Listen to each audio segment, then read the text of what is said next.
Hello, welcome back to Learn It from a Layman. I am Carl Christensen, joined by Cameron, who I've mentioned a couple times. Cameron, you're on all the time now, which is awesome. You up in town, but you're up now. So, okay, and we are joined again. So those of you that listened to our last podcast was the basics of ChatGPT. We had Kosta Karathanasopoulos. Is that I tried again. Perfect. Okay. All right. Costa is back with us again. So, Costa, for those that didn't yet have the opportunity to listen to the Chat GPT, which, by the way, you should properly pause and go listen to it. Costa did an awesome job presenting on that. But give people a quick background on who you are and what what you're doing.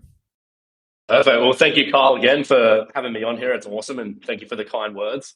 I'm Costa. It's nice to meet everyone here, and I'm Australian, as you'll tell by the accent very soon.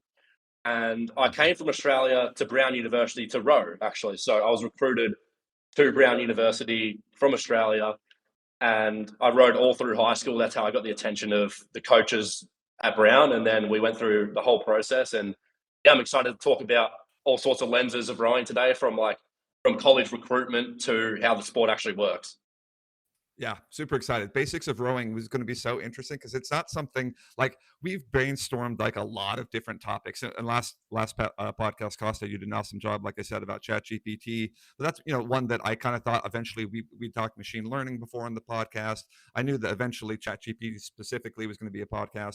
The idea of talking about rowing is one that really hadn't really entered the conversation. So I'm super excited to talk about rowing, and thanks Costa for coming on. And this is obviously going to be your podcast, your opportunity to present. Cameron and I, like, you can summarize everything I know about rowing from the Facebook movie where the two brothers rowed crew and Boys in the Boat, and I think that's actually it. So tell us a little bit about rowing, Costa. Yeah, of course. So I'll start with what the actual sport is. Some people may know from Olympics or even like their own experience with rowing, which might be like rowing a tiny little boat on a river, a wooden boat or something like that. That's most people's idea of rowing when I ask them. But the sport essentially is you're in a boat, you use the paddles to cover a certain distance or certain time as quickly as possible. And we do it on lakes, sometimes even in open water. There's special boats that can handle the surf and the waves. So that's a real thing too, coastal rowing. And other times it's on rivers. Most crews usually train on rivers or lakes because it's nice and flat. And with the skinny boats, that's a lot more beneficial. But for the actual rowing motion, so there's two main types. They're called sculling and sweeping. So sculling is the one that people usually start with. It's when you have two oars. So you have an oar in your right hand and an oar in your left hand, and you're moving up and down what we call the slide in the boat, which is very similar to if you've seen the rowing machines in gyms, how they work. So you're just going up and down and using 80, it's actually 70% your legs, 20% body, and then 10% arms. So not a lot of arms, contrary to popular opinion, but you use legs mainly to propel yourself up the slide and then down the slide, pushing against the water as you go. And that obviously generates force that goes through the water and propels you through the water. So as I said, sculling, you've got an oar in your left hand and an oar in your right hand. If you can imagine like rowing a little dinghy or a little boat, like maybe in the Pirates of the Caribbean movie, how Jack Sparrow's rowing that little boat, like that's what sculling looks like, except in a boat that's as wide as a shoelace usually. So a lot skinnier, and a lot harder to balance. But sweeping, on the other hand, is with one oar. So if you could imagine like Vikings rowing, heaving along, like that's sweep. You've got one oar in both your left and right hand. And I'll get into more details of the technique soon, but that's the only two types of rowing. You got two blades and one blade. And then there's one last point before I hand it to questions. I'm sure there's plenty. You've got different boat classes as well. So you've got the single scull, which is you're in the boat by yourself with the two oars. So that's one of the boat classes. And then you've got a double scull, which means there's two of you with two oars in each hand. And then you've got a quad scull, which is four people each with two oars in their different hands. So the quad's are the fastest, the double is second fastest, and the single is the slowest. And then for the boats sweeping with with one oar in two hands and jumbled up here, one oar in two hands. You've got a pair, so that's the smallest sculling boat. The smallest sweeping boat. So you obviously can't have one person rowing a boat with one oar because you'd be doing massive circles, so that doesn't work out. Right. You've got the pair, you've got the four, which is four people with one oar each, and then the eight, which is eight people with one oar each. And the eight is probably the most popular Olympic event, and it's where usually the top sweeping athletes go. So I covered that all a bit quickly. I'm sure there's questions from you guys. I've got a couple. Yeah. So I guess the first one is like, do people specialize? Like, do the people that scull only scull? Like, if you are a on crew or whatever, like, is that or do you cross over? Yeah, so good question. So it's a bit of a mix at local clubs and places with not as many rowers potentially, because finding rowers is actually a difficult thing to do for clubs consistently. It's not a hugely popular sport. So at some clubs where it's a bit more casual, perhaps you'll have people who mix and match all the time. So if there's not enough people, there might be all be going out in single sculls. If they want to do a bigger boat, they'll maybe get four people together and go, "Hey, let's do a quad or a four together." Then they'll go out. And usually, the smaller the club, the more small boats tend to dominate. So, small boats are the single scull, the double scull, and the pair usually. And that's just because there's less people and those boats are generally cheaper. So, people do tend to mix at the club level, but as you get to Okay. Olympic and professional level, people will certainly specialize, and you'll rarely see them in a boat other than the one they're training in. Okay. So then I guess my other question is like, so if I have, you said that, the different number of people, if I have the eight um, sweepers in a boat, right? Like you said, that's like the most popular. I think that's the one I saw on Boys in the Boat or whatever, right? Yes, All right. yes. Okay. Um, is that the same speed? Like if I had eight sweepers competing against four scullers, um, is that are the speed of the boats similar when I'm sweeping if I have the same number of oars in the water, or is one faster than the other? Not quite, not quite. So the eight is the fastest boat by a fair margin. So in order of speed, it's roughly rule of thumb that the more people in the boat, the faster it is. Okay. But you are right to say that the blades in the water does affect it too. Sculling, if you have four people sculling in a boat and four people sweeping, the four people sculling is faster because there's more blades in the water and there's more surface area to pull against. So you are right to say that for sure. Okay. Um, do you learn one quicker? Like, is it easier to learn to scull, or is that do you learn both simultaneously?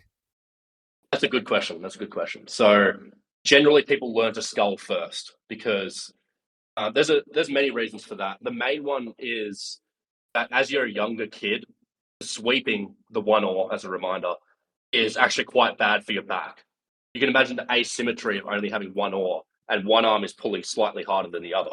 So that's actually a bit worse for your back. So generally, kids and young teens will start off with sculling because it's more symmetric as you're growing and better for your body. So generally, as a trend, people tend to do the sculling with two oars first and then move on to sweeping. Yeah. Okay.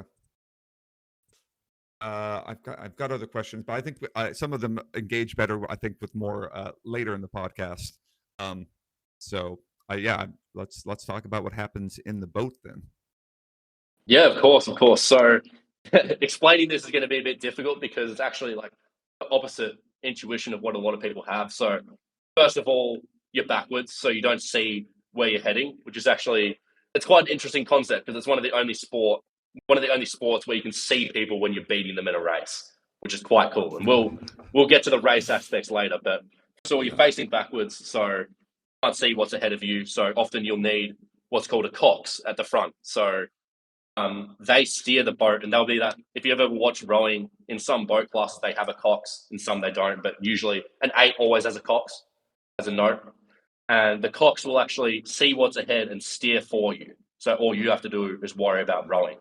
But in some boats without a cox, you have one guy in the back of the boat who has to spin his head every three strokes or so to actually look where they're going, and then they steer the boat either with a little foot pedal at the front of the boat, which controls the rudder, or they steer with pressure, saying like someone will call out, guys on the left, roll a little bit softer, so the boat actually spins Mm, around. okay. Yeah, I yeah, and I'm then I'm interested. Sorry, I'm interested in like this. This actually has personal significance for me. So my, I don't know if you're not supposed to say what your mom's maiden name is, but my mom's maiden name is Cox. Um, and I'm wondering. I don't know any rowing family history, but um, and maybe you probably don't know this offhand, but if the surname Cox actually came from rowing, if that was the etymology of the name. Um, that's quite funny. That's quite funny. I don't believe that's true. It would be cool if it was, okay. but that's funny Yeah. because my best mate I grew up rowing with in a double. His last name was Cox as well, spelt the same way. So we always Okay. we always made fun of him for it. It was quite funny, but no, it's not. It's not related. Maybe there are some Okay. cases where it is related, but most of the time it's not. No. Okay. Because it was inspiring me to be like, look, I've missed my life calling. Like, obviously, I should have been rowing all along. Exactly, Uh, exactly. Never too late to pick it up. Never too late. isn't it though? I mean, there's a point at which, um, It's an incredibly popular masters sport. So the masters is events it are, yeah, okay? yeah, definitely. And it's often cited as like great for your back in moderation and great for all of your body in moderation because it is a full Right. body workout, as we'll get into. Like you're using every part of your body in rowing. Okay. All right. Go ahead Yeah. and continue. Sorry, I meant to derail us by talking about my family history. So, Well. Speaking of rails, underneath the boat when you're actually rowing and underneath your seat. So I'm trying to figure. It's quite complex, so I'm trying to figure out the best way to explain it. So when you get in the boat, you're sitting on a seat that actually slides back and forth on rails underneath it. So on that seat, that's how you actually get up what we call it the slide. That's how there's two. The parts of the stroke are the recovery and the drive. So on the recovery, you're moving up the slide. So you imagine yourself in the boat, you're facing backwards from the way the boat's traveling, and you move up the slide, so forward in your direction to get to the drive. And then you put your blade in and you begin the drive. So you shove down your legs, push really hard, and then you're going backwards on the slide relative to your facing direction. And then that's when you propel yourself through the water. And then you're back to square one, back to the recovery. So you're back to going up again. And we call the rate at which you do that is called the cadence or just the rate, and that defines how fast you're actually doing that motion. So we measure in strokes per minute. So 20 strokes per minute is a pretty casual pace. That's like high volume training pace is 20 strokes a minute, and then you'll see people race at like 40 strokes a minute. So that's like very high tempo, very fast. You're running out of breath really quick, putting down a lot of power. So there's differences in the speed at which you go up and down that slide. the um, the size of the oar, is that always 10 feet, or is that variable depending on like the race? Yeah, yeah. So for the sculling blades, they're slightly shorter. So the sculling, as a reminder, is one oar in each hand. So they're Mhm. slightly shorter because there's two of them. If they were longer, there'd be too much leverage and you wouldn't be able to get maximum speed out of the boat. But for the sweeping oars, the one oar, they're much longer. And that's to enable more leverage since you're only pulling one through the water and can apply more power. But you can actually adjust both of these oars. So coaches, when they're like really fine tinkering with the boat and want maximum speed and like judging everyone's technique individually, they'll make tiny adjustments to how wide they actually go out. So it'll only vary. Sometimes it'll be millimeters that we're talking about, millimeters of oar difference that makes up for like someone being slightly taller or slightly shorter, and then that makes the boat go faster. Right. Right. So is there like a ideal build for a rower? Like obviously strong is going to be a benefit, but like I'm guessing obviously if you had the rock in your boat, you'd have a problem. Despite the fact his muscles are huge, like even if you learned how to row, maybe he's just too big to be a good at it. Yes, yes, interesting point there. So generally for a rower, the the average build is usually 6'5" or 6'6", up to Oh, maybe 6'10" or 6'11", and wow. very slim. Well, not slim, but low body fat. So Right. generally, when you're racing, the standard race is 2 kilometers long, and you don't want to be carrying any extra bricks for that. So generally, Right. rowers are quite low body fat, train Okay. very hard to get like that. So usually quite tall, muscular as well. Like gym and strength conditioning is a huge part of our training at college, and it was for my high school as well. Is getting strong and basically packing a lot of punch for your weight, because the more you weigh, the more you're dragging down the boat. So you want to be slim and powerful. Right. So it seems like, and you mentioned this in the rundown here, that there are two really important aspects of rowing. And like one is obviously your personal fitness, but one and potentially even more important is the sync, being in sync as a team. Can you speak to Yes, like yes. which one is more challenging, I guess? Which is more challenging out of what? Sorry. Well, so out of like obviously, like you said, personal fitness, like maintaining your body fat percentage, like is that more important, or is it, or is actually like a good in sync team going to beat a team that is potentially in better condition generally? Well, 100% a team that rows with better technique. That's a Okay. throughout my entire rowing career, I've seen plenty of times when a pretty unassuming guy with great technique has beat some big behemoth athlete just because of having better technique. And that goes even more Interesting. for boats with multiple people, where you need to be in time, as you said. So timing makes up a huge portion of how fast a rowing boat goes. So like that gets me into a bit about the boat structure. So the boats Yeah. themselves, as I briefly mentioned, are like a shoelace width. Like when I'm sitting down in a boat, like between my hips is maybe like an inch of space between my hips and the side of the boat. So extremely narrow, extremely narrow. And because of that, slight timing mismatches by even milliseconds will throw the boat off balance and actually tip you one way or the other, especially in boats with one oar per person. So sculling, I mean sweeping.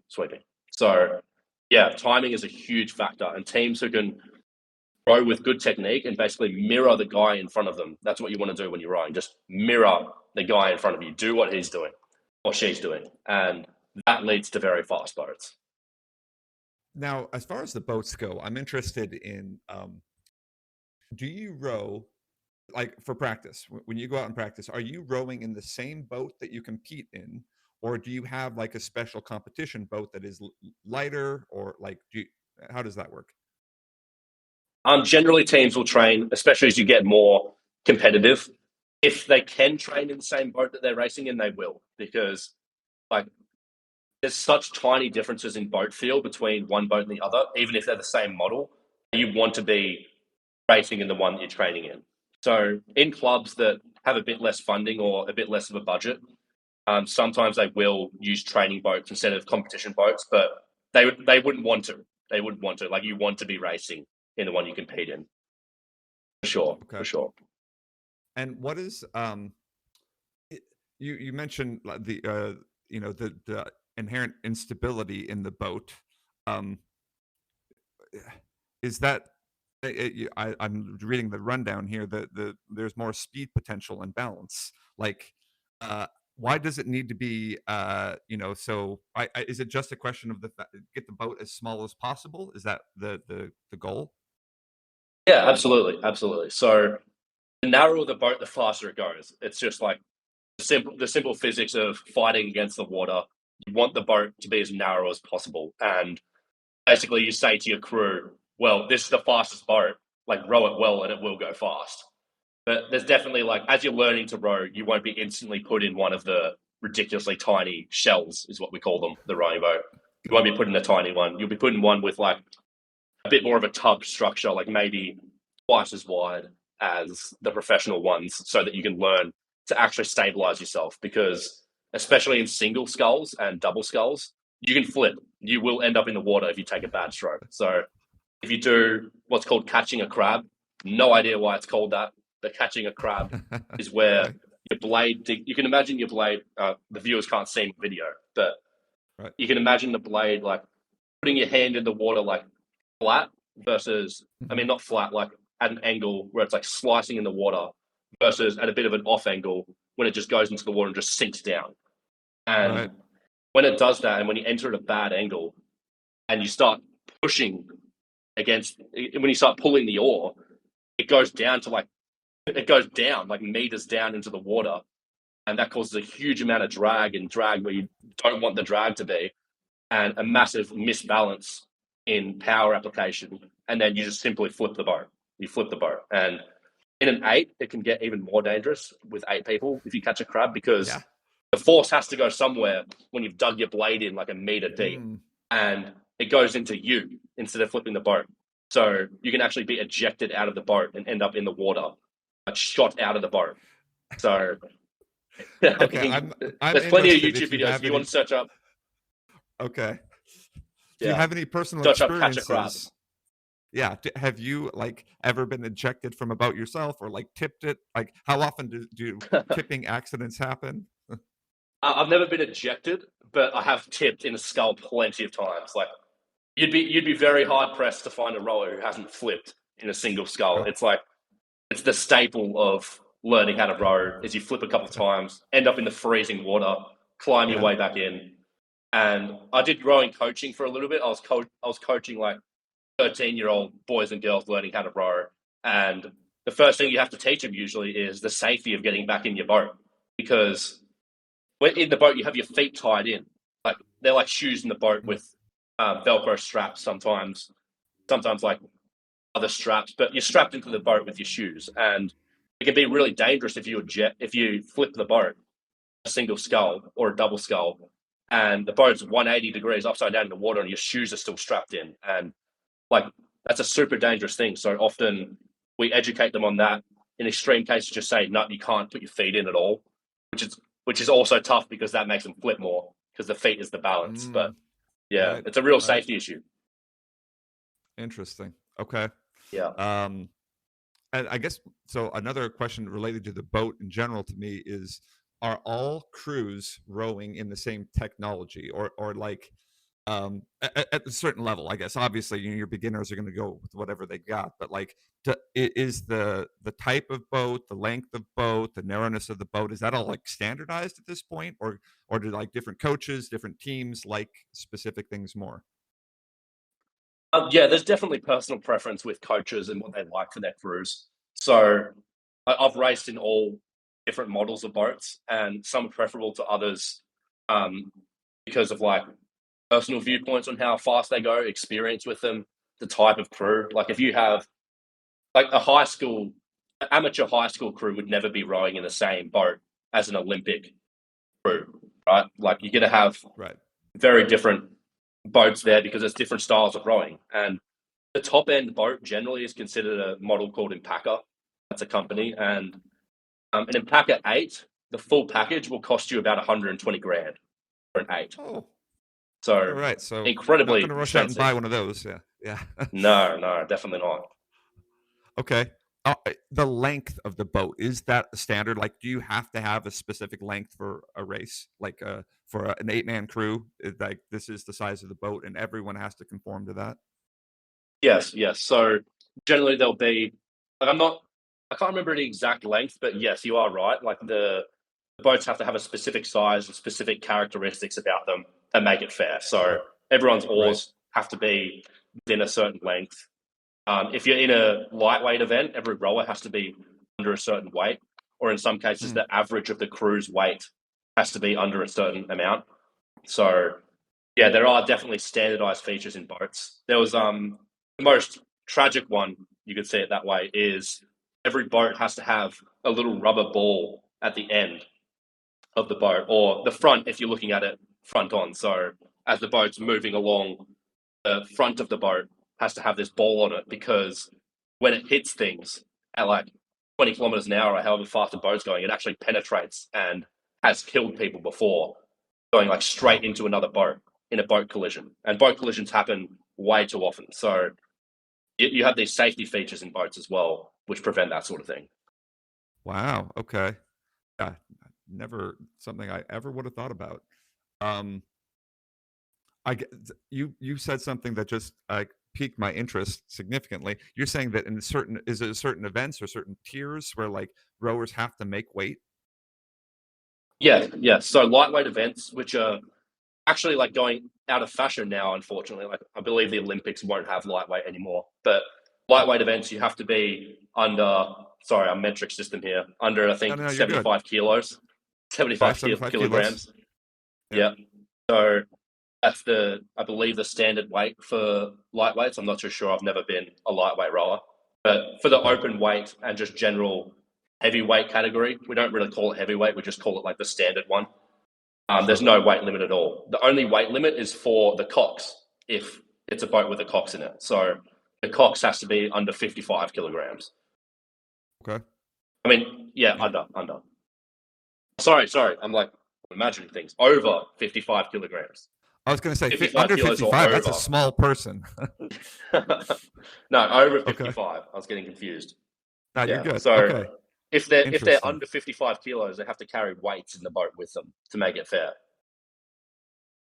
I love these aspects of sports. It's one of the things that interests me the most, like in boxing, like weight classes and stuff like that, because as a very generic sized individual myself, um, like I've always felt disadvantaged in like athletic competitions, and I'm pretty competitive. I swam in high school. Did some water polo and things like that, but I am a very average size person, and you put me against athletically against people that are 6'6", 6'7", and I feel like I'm always at a disadvantage. I was watching some of those YouTube videos of the catching a crab. Oh my gosh. Oh, most of the time the Yeah, poles it's are just scary like stuff. going into their head. I was like, oh man, that's concussion and a whole bunch of stuff there. Yeah, it's terrible. I've seen some like very brutal injuries from rowing over the years. Like people getting concussed from getting hit in the head by the oar. It's horrible. It Yeah. happens. It happens. I was like, that's scary. I was the amount of force that it was going in there. Yeah, yeah, definitely. And like the other dangerous thing as well is hitting stuff. Literally hitting stuff on the water. Like when you're rowing, unless you're like Princeton has a private lake for them to row on, which is beautiful. But for most rowers, they're rowing on a river that is also occupied by boats, obstacles, buoys in the water. And that's all stuff that people hit way too often and it can cause serious damage to the boat and other things. So there's been cases of like plenty of cases of rowers hitting boats and getting badly injured, hitting buoys, hitting each other is a big one as well on popular rivers. So rowing boats will just collide with each other and destroy both boats. So yeah, plenty of safety things you got to watch out for there, and that's a big part of education before any coach will ever send you out on the water. All right. So let's talk a little bit about just the exercise in rowing. Like you said, like I feel like a lot of laymen engage with rowing just kind of in the idea that like, oh yeah, I'm gonna get ripped. My big arms. So what does that like? What does the actual rowing motion entail, and how does that work? Yeah, definitely. So I touched on it a little bit earlier. It's actually the common misconception is that rowing is mostly arms and you're going to get like huge arms and huge shoulders. But in reality, rowing is like a duck on the water. Like it's very calm on the surface, the torso, underneath, the legs are working like crazy. And it's the exact same thing with rowing. It's actually the legs doing most of the work. And that's hard to see sometimes. It looks like they're just yanking it with their arms, but the best rowers actually hardly use their arms at all. About 10% arms, 20% shoulder and back, and then 70% legs. So rowing will definitely get you huge legs. It'll also get you huge arms and shoulders as well, but perhaps not as much as the layman usually thinks. Okay, so this is like a whole body exercise. How much time do you train, a week? I mean, obviously you're now at Brown, you're rowing on crew, but even for like just kind of a casual rower, like in order to be competitive at any level, are you spending 10 hours a week? I mean, what are we looking at? Yeah, so this is an interesting point because rowing is one of the few sports where you train way closer to an Olympian way early in terms of your training load. Like even young kids will do very close to the full training load, and the full training load is roughly 20 hours a week of training plus several, maybe 5 hours of strength and conditioning training or stretching or recovery. And as you're getting into season, 30 hours will be the closer mark for how much you're training. Maybe 150 to 200 kilometers every week. So a lot. Wow. The training load Yeah, is very heavy. that's a part-time job. I mean, that's now how much of that is, like you said, strength and conditioning? You say about 5, like versus time spent in the boat with the rest of the crew. Yeah, generally I'd say it's probably 80% of the time spent with the rest of the crew in the boat. And then if it's winter or the coaches aren't liking us too much, so we'll be on the indoor rowing machines. That's a huge part of our training as well, is indoor rowing. And everyone here in the Northeast has to go on the ergs. We call them ergs, the indoor rowing machines. We have to go on the ergs throughout the whole winter, which is not too fun. And that's just, you're all in a room, at least at the college level, you're all in the room, 50 guys, all doing like a 4x5 kilometer erg together. And it's real team bonding, that's for sure. Nice. Okay. Let's talk a little bit about kind of the misconception, or like you've already said the misconceptions about the physical, but like I guess a lot of people have said because rowing is kind of more of a I feel like it used to be 100 years ago a huge sport, but it's not as much anymore. What about the rowing is the most difficult? Like uh, what is it that like got you into rowing, I guess? Like what interests you, and what is the thing that you have to work hardest in rowing to be competitive? Yeah. So in high school, I had a pretty typical introduction to rowing. It was a family thing for me. My mum had done it, so I didn't have much of a choice whether I wanted to start it or not. So I started it up. And from there, I had a pretty basic introduction to it. I started off with the sculling, like I mentioned before. Young teens often start with that. So a very standard introduction to rowing. But the hardest part for me about rowing has always been the mental side. Like it's just often the high school training in Australia, at least, and often with professional trainers everywhere, you're waking up at like 4 or 4:30 a.m. to go out there before the sun rises and all the boats come out, so it's nice and flat.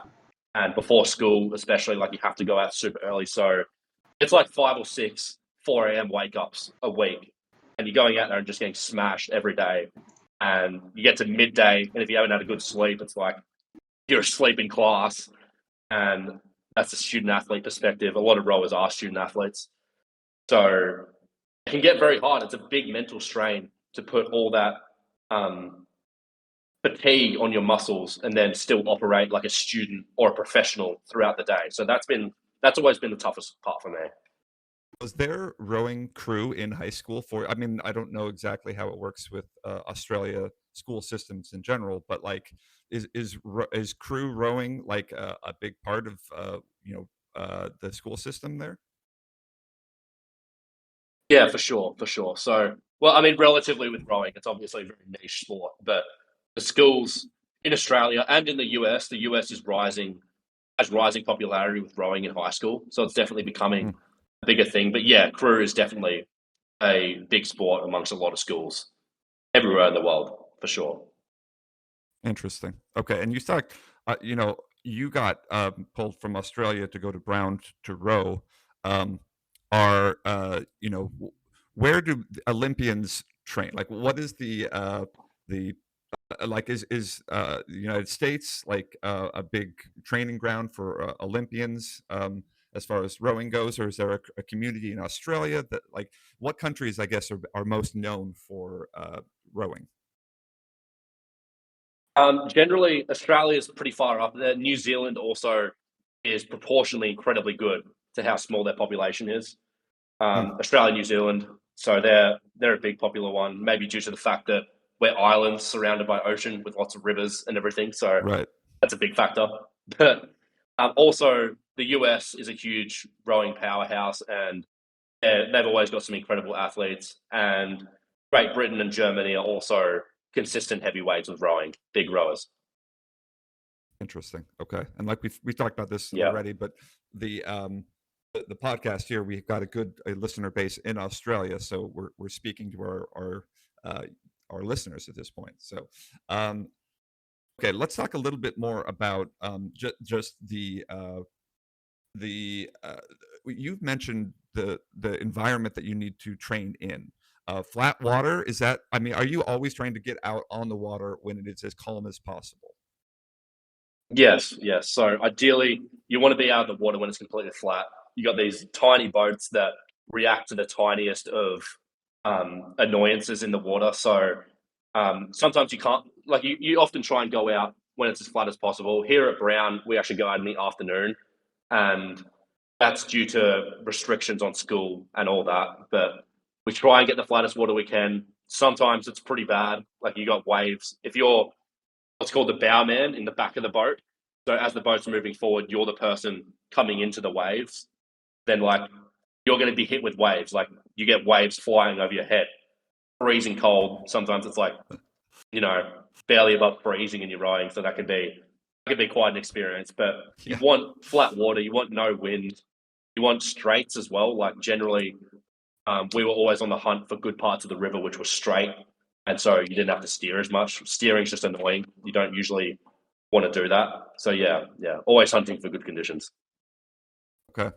And you say good conditions, like Brown is up. It's cold this time of year up in Brown, I'd imagine, and going to get colder.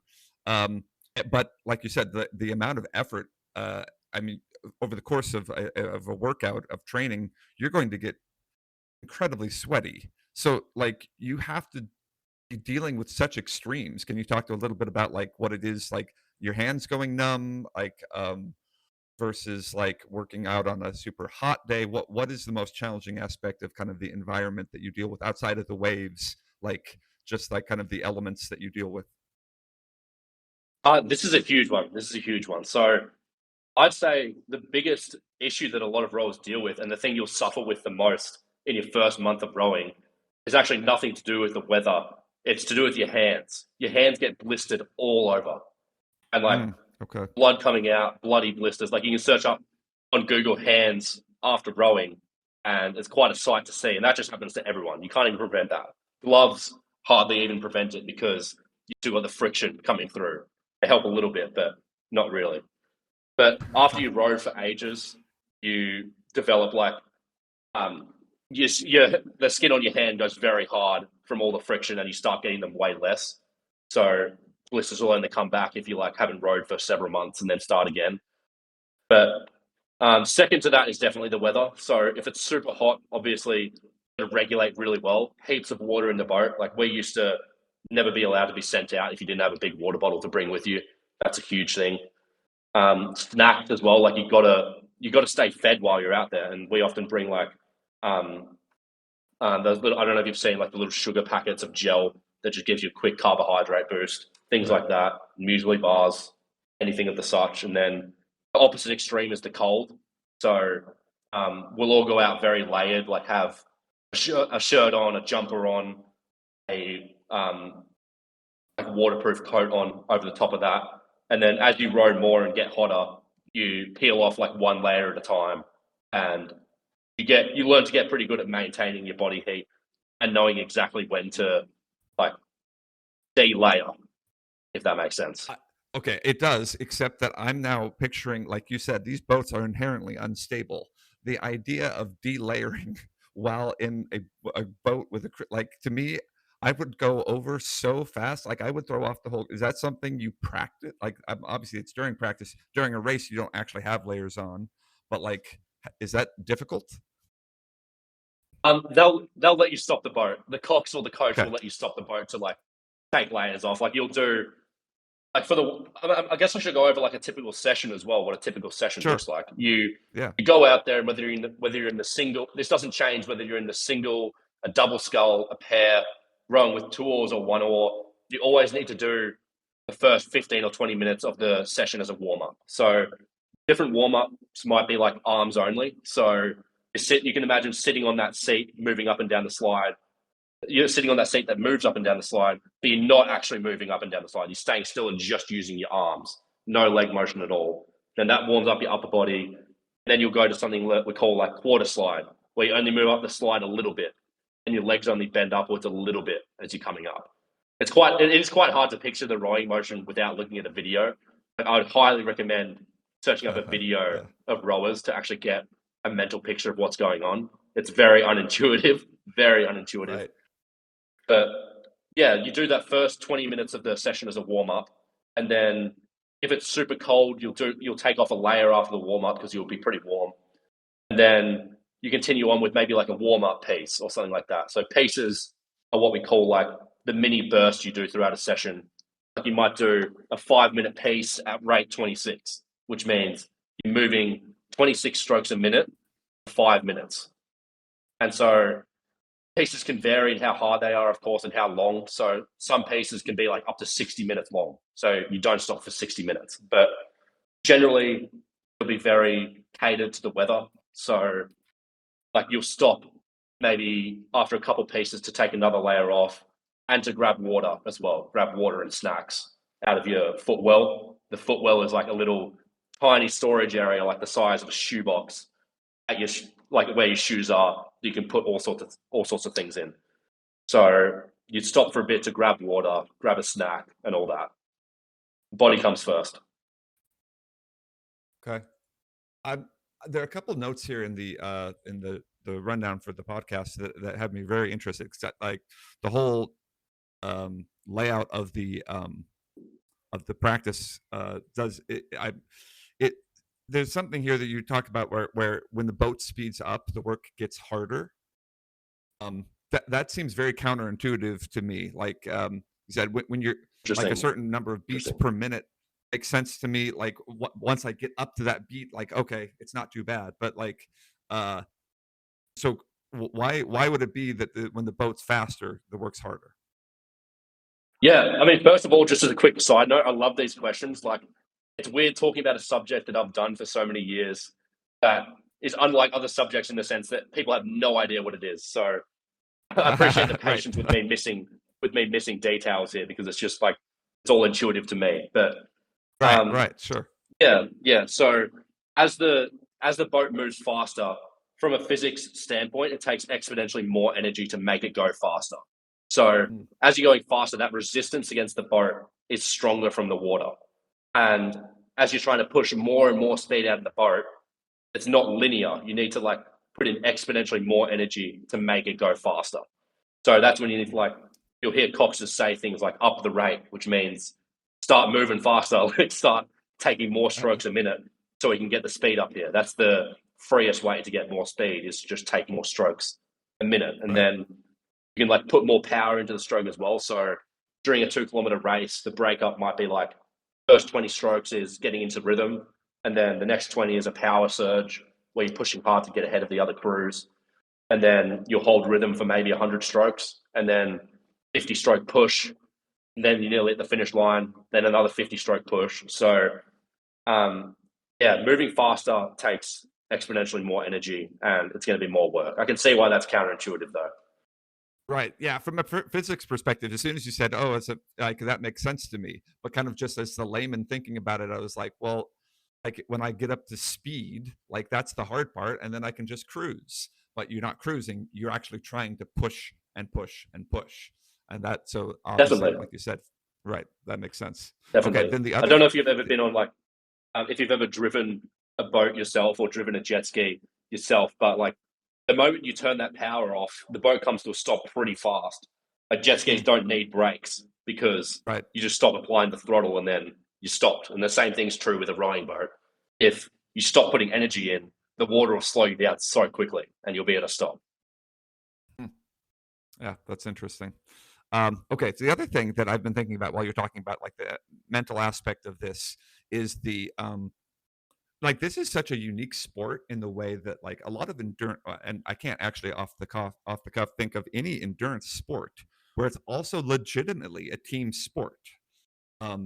Like running, swimming, cycling, those are all like you can make teams out of them, but it's reliant on you and your performance is your own and all. But like in a boat, you are pushing it just like you would in the cycling race or a running race, but it does legitimately affect the whole team. And if everyone's not synced up, like the whole team's going to crash and burn, right? So, like the aspect of this is so unique because it is in like physically an endurance sport, but mentally it's like a team sport in a way that nothing else really rivals. Um, is that? I mean, obviously you've grown up doing that. Like that seems like that'd be the most challenging aspect of it is to get a number of people on the team in the same condition thinking the same way. Absolutely, absolutely. And I've always said it's one of the greatest team sports that I've ever participated in. Like, it is incredible how much you bond with your teammates while rowing. And some of my best mates in my life, like the guys I can just call up anytime after not seeing for years and just have a normal conversation, they've been guys I've rowed with because you need to be such a similar level of thinking to actually push hard together and row hard together. Because I mean, you can feel it when someone in the boat's not pulling hard. And that's like, Right. well, why am I rowing with this guy? Like, why am I rowing with this guy who's making me do more work to get to the finish line? And you need to have this incredible trust in your teammates that they're going to do the right thing on race day and push hard with you. So the team aspect is huge, absolutely huge. Yeah, and I guess that's to me that's not to be like that is such a huge deal because like I said, I swam. Cameron here swam as well. Like, but we also so that's the individual ones, and we know what that's like. You determine your own destiny. You work hard, and you win. And then there's team, and absolutely, like the team, like has to compete together. But like, in ball sports, like you can have a Michael Jordan out there where it's like, yeah, Scottie Pippen was there, but yeah, like Michael Jordan was the one. Like, but there's no Michael Jordan in a crew. Like, it's if there's not 8 Michael Jordans, there might as well be no Michael Jordans because you're not going to succeed, right? So, yeah, I haven't ever thought this deep about rowing, Costa. So, this That's is a really cool. good analogy you said. It's a really good analogy. It's like if you had a bunch of like 7-year-old amateurs playing basketball and you put LeBron on the team, that team would probably beat like a bunch of 11-year-olds, like, amateur Right. basketballers. But if you did the same thing with rowing and put a professional rower as one person in 8 full of amateurs versus a semi-competent crew, like the semi-competent would win every time because the teamwork is such a magical boost in boat speed when you have everyone doing the same thing. And yeah, you're absolutely right. Like, you really need everyone to be on board in the rowing boat. Yeah. Yeah, I think it's incredible. Okay, so for the few of us that have only seen it in movies or whatever, you mentioned kind of it looks very graceful. Um, that's difficult to achieve, right? Yes, definitely, definitely. Like when you look at the movies, you're often seeing the best of the best. Like, it most certainly does not come that easy. The best rowers make it look very easy, but behind that is like hours upon hours of them training, like maybe taking thousands of strokes to fix a millimeter inaccuracy in their stroke. So rowers train for perfection and train to make it look easy and good. But when you see anyone like start out rowing, it's a pretty big mess. Like, you have people falling out of boats. You have people like completely out of time clashing blades because they're that out of time. But like one person will be at the end of the drive and the other will be at the start of the drive, and they'll be clashing blades. So it takes a lot of work to get to the point where it looks seamless. A lot of Olympic rowers have been rowing for decades, literally. Hmm.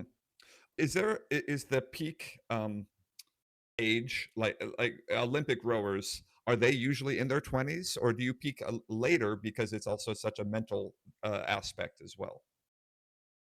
Yeah, interesting. You actually peak later generally. A lot of like the world's best rowers are actually closer to 30 than 20 because Okay. it is such a huge mental game. And unlike a lot of other sports where the peak physiology is like 21, 22, you actually Right. need time to build good technique. And usually that peaks around 27, 28. There have been professional rowers who have won the Olympics close to 40 years old.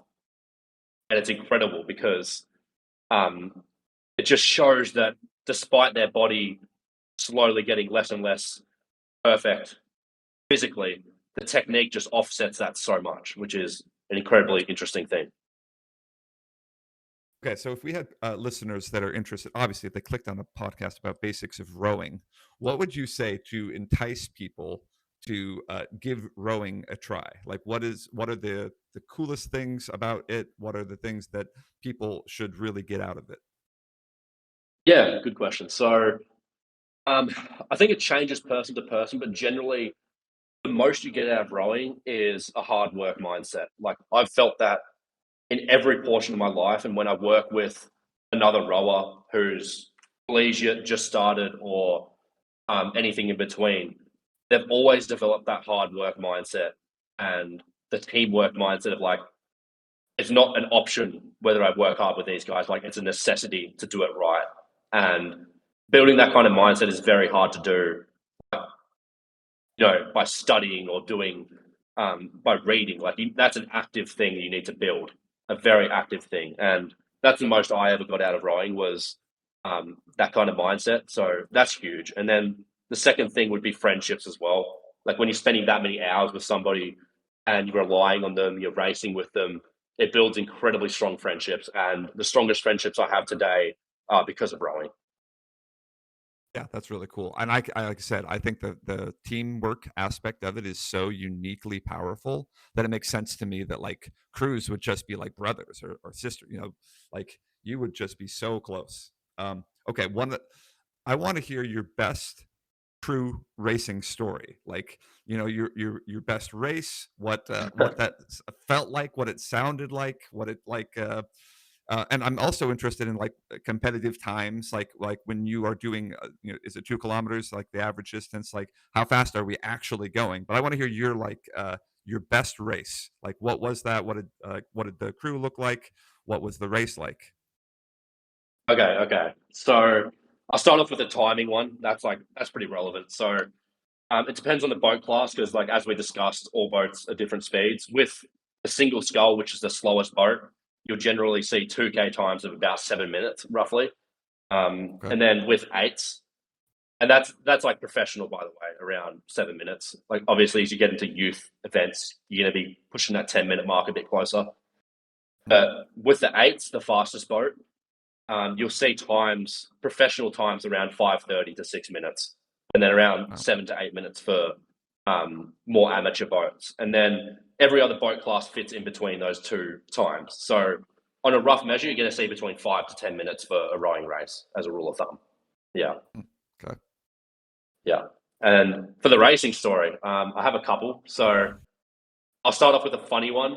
In high school, so there's different eights based on your skill level, of course. We call it like a common term is like first eight or varsity eight. There's like varsity eight, varsity second eight, third eight, so on. And our like varsity fourth eight in high school was a bit of a social crew, like loved to mess around. So one day we had a race, and as for a bit of context, when you go out on race day, there's this little slit at the end of the boat. You put something called a bow number in. And that means people watching, if you watch a video of a rowing race, you'll see these bow numbers. It's like A7 or B3, and it identifies what the boat is. And so you stick that on the end of the boat, and that identifies you for the race. And we were going out, this crew, both of their bowmen jumped out and swam to each other's boat to try and steal the bow number off so they would be disqualified from the race. So you had middle of this big open lake, these two rowers jumping out of the boat to like swim 100 meters to the other boat and try and steal their bow number while they weren't looking. So that was a funny one because you couldn't race without one. Awesome. That was their way of Right. winning.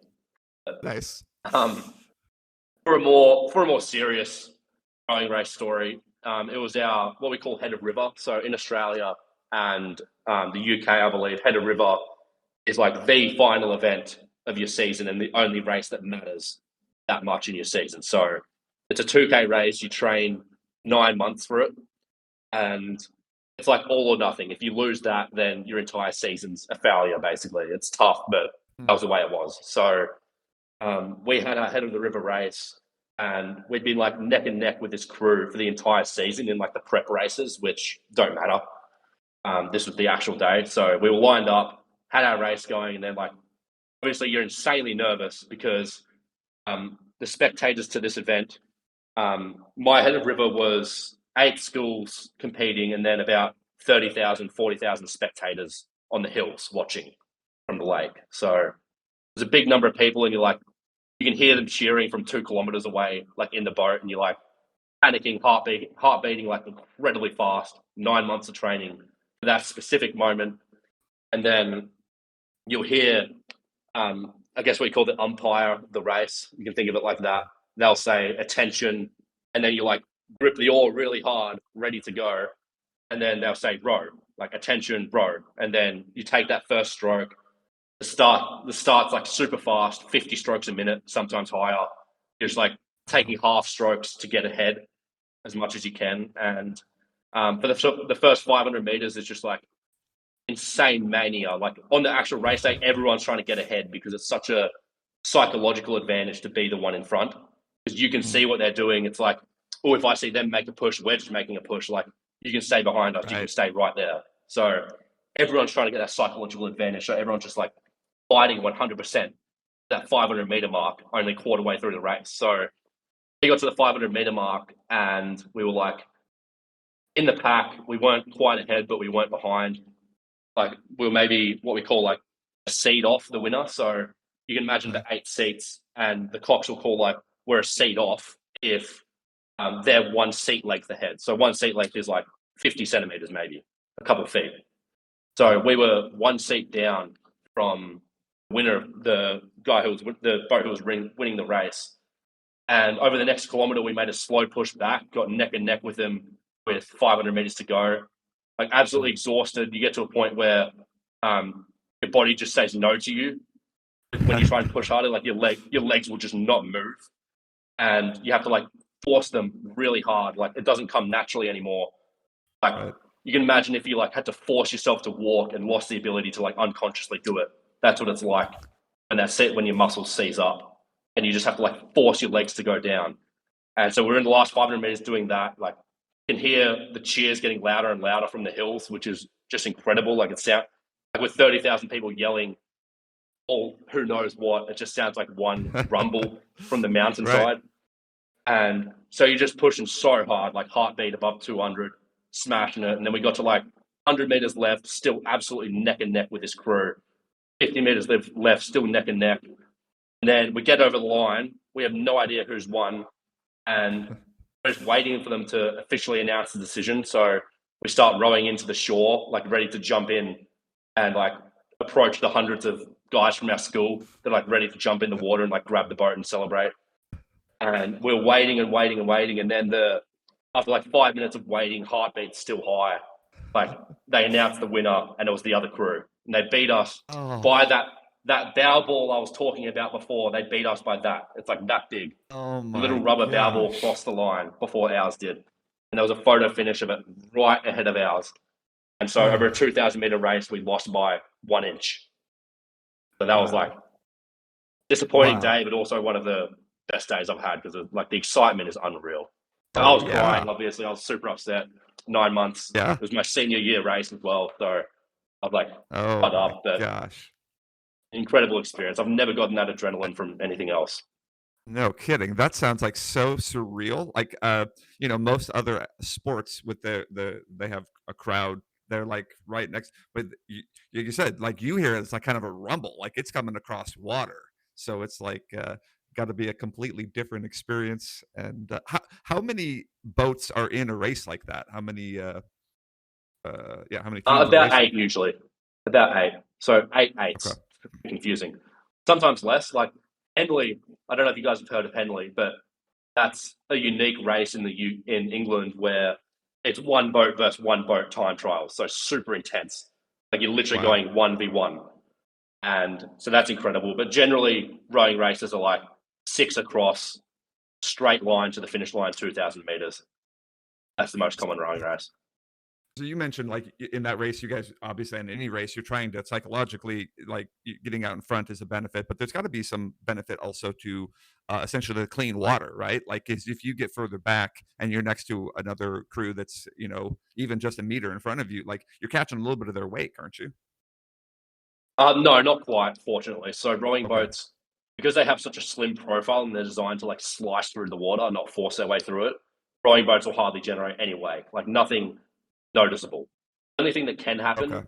and if the viewers are interested, you can search up Henley rowing race blade clashes or fails, and you'll see when rowers actually crash into each other, clash oars, someone slips out of the boat, catches an ejector crab because they've tried to take a stroke, and the other boat's oar is there as well, so smash into the oar, and that Wow. can happen. There's other cases where like the boats have gotten so close that as you're like pulling the oar through, you accidentally pull it through the air and smack a guy in the back of the head of the other boat. Oh my Like that can gosh. cause concussions. And, No yeah, kidding. I've seen some That's like very wild. brutal injuries like that. Yeah. Yeah. Wow. Okay. I love the visual that you just painted with that race that you're talking about. All the aspects of now. One other question I have. So you said that race was in a lake, right? Yeah, it was on a dam actually. It was a dam. So it was a Okay. dam they like originally intended to be drinking water, but then it was too toxic. So they were like, "Oh, you guys could row in it." It's a Okay. bit of a funny All story right. there. How often are like rowing races in lakes versus on rivers? Because I'd imagine a river, you're gonna have. I mean, you're rowing downstream. Like there's going to be potentially different aspects of that too, right? Yeah, yeah. So it's a pretty equal split generally. Like it's usually like purely defined on local region and like where's the nearest 2K stretch that's like straight. And that's where you race. And Okay. like there's one local to here, Head of the Charles. That's the biggest rowing regatta in the world. Like 500,000 spectators usually, and that's on a river. And it's actually like a 5K race. So that's called Oh, a head race. It's slightly longer, not slightly, a lot longer. And that's on a yeah. river. Sometimes 2K races are on a river, but rarely because you've got bends in the river and undercurrents and things that just like favor crews. So you generally don't Right. see much side by side racing on a river or on an area with like lots of wind or current because if they can avoid it, they will. It's only when like they're forced to row bad conditions that they'll row in a place like that. Okay. That is really interesting because, yeah, I know that like years ago, watching the Olympics in swimming, like they were talking about the different aspects of the depth of the pool had on essentially the amount, like literally currents created during a swimming race would benefit particular lanes more. And obviously, you're not going to see that in the lake, but you could see that in a river.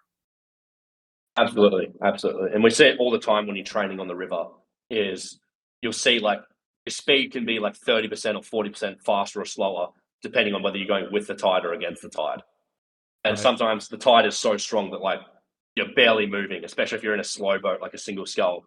Like you're rowing along and you're hardly moving at all. And like that's Right. the worst when you're done with a training session. You're on your way home, rowing back to the rowing boat house, and the tide's against you, and you just know you got like hell to get back. Yeah, I mean that's the challenge is that most people like running uphill is the thing I guess most people have the layman has experience with that might be the most similar to that, Exactly, right? exactly. Because yeah, you're right. Okay. It does change the feel of the rowing as well when you with wind against wind, with tide against tide. Like you got to slightly change how you row. Right. Right. That makes sense. Okay. So that's like what else did you want to cover, Costa, or was that most of the content here? I think we've covered everything pretty well. Like I hope I've done a good job of explaining such a Right. complex topic that nobody really knows about. Right. Yeah, it's And been good. like you said, you've grown up doing this, so like this is all like innate, like just second nature to you. And Cameron and I are here, like, having seen it a couple times on a movie, and so like it's entirely foreign to us. Where like you are like, yeah, this is second nature. So like it's like speaking a different language, and we're like trying to come and figure out like what that looks like. So Yeah, the best way to learn it, honestly, is just to do it.